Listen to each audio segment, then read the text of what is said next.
waliba mardhowlaha gabagabeeyay tartanka doorashada gudoomiyaha baarlamaanka maamul goboleedka Galmudug oo uu ku guuleystay Dr. Maxamed Nuur Gacal. Dr. Maxamed Nuur Gacal iyo musharaxii isla tartamay waliba isku ka adkaaday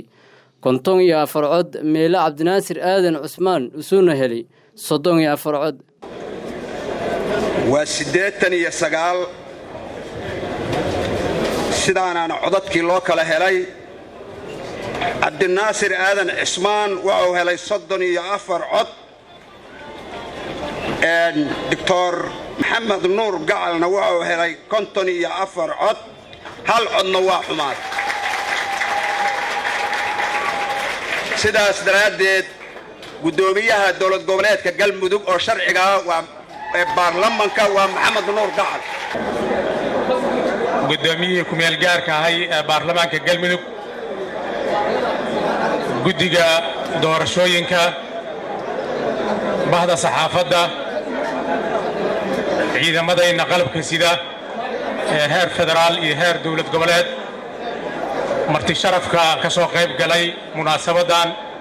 assalaamu alaykum wa rahmatullahi wa barakaatuh ugu horeyn waxaan u mahad celinayaa madaxda bismillahir rahmaanir rahiim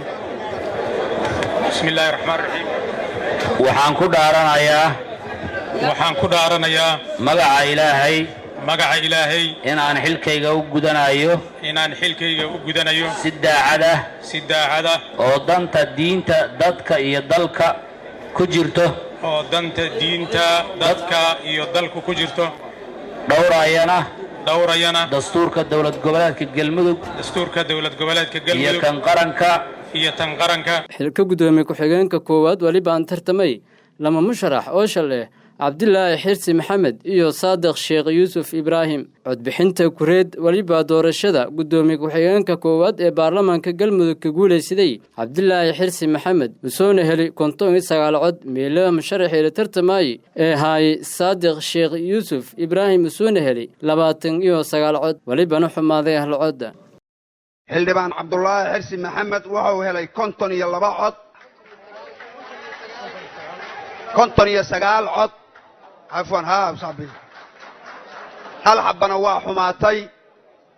ان sidaasoo ku dhayahay baarlamaankii 89 ka ahay codadkoodii waa wada codeeyeen halka xabaa ka xumaaday marka gudoomiye ku xigeenkii waxa ku guuleystay oo rasmi ugu guuleystay koobaad Abdullaahi Xirsi Maxamed xilka gudoomiye ku xigeenka lamaad ee baarlamaanka Galmudug soo waliba tartamay Maxamed Sheekh Axmed Maalin iyo Faadimo Cabdi Cali walibana tirinta codadka kureeda xilkaasaytii ka guuleysatay Faadimo Cabdi Cali oo hayti bilaameyti kaliya ee ka jartay musharaxiinta gudoomiyaha baarlamaanka dawlad goboleedka Galmudug waxaan kale u mahad celinayaa gudoomiye ku xigeenka ku meel gaarka ahaa ee sida habsamida iyo cadaaladda leh u sameeyay gudoomiye ku meel gaarka ahaa iga raali ahaad wax yar excited baan ahay waxaan u mahad celinayaa culimada duqowda dadka reer Galmudug ee nagu aaminay xilkan iyagana waa u mahad celinayaa waxaan kale u mahad celinayaa ciidanka amnigeena sugay ee noo taagan waxaan leeyahay waxaan ka shaqeyn doonaa marka ugu horeyso sidaad ku heli lahaydeen xuquuqdiina Galmudug waxaan kale u mahad celinayaa dhammaan intii ka shaqeysay inaan halkan soo gaaro waxaan leeyahay waa mahadsantihiin ugu dambeynna waxaan u mahad celinayaa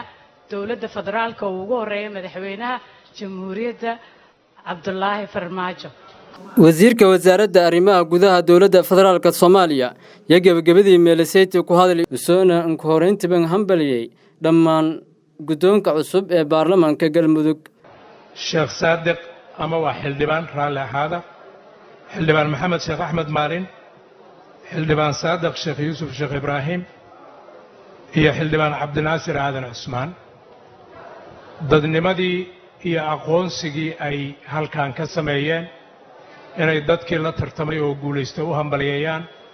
una ballan qaadaan inay la shaqayn doonaan mas'uuliyadooda Galmudugna ay saas ku xambaari doonaan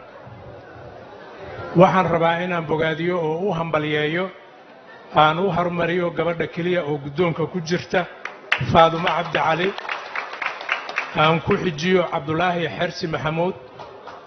aan ugu dambaysiiyo guddoomiyaha cusub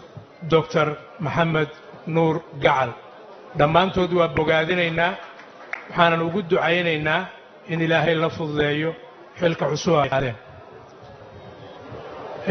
walaalayaal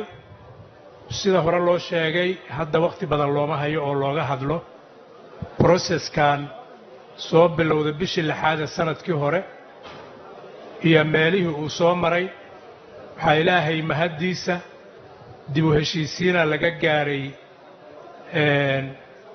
goolal muuqda ama ha ahaato tii culimmada ahlu sunna wal jamaaca iyo galmudug ha ahaato isku darkii ciidamada ha ahaato processkii dib u heshiisiinta ha ahaato hadda midkaan noogu dambeeyo oo lagu sameeyey baarlamaankii iyo guddoonkii baarlamaanka galmudug waxaa ilaahay mahadiisa inaan rajadayadu tahay ilaahay ha rumeeyo inaan madaxdii galmudug madaxweynihii iyo madaxweyne ku-xigeenkiina aan dooranno maalmo gudahood haddii ilaahay aqbalo maalmaha sooda iyo waliba la rajeeyahay inta la doorada madaxweynaha maamulka galmudug cabdicasiis maxamed siiriya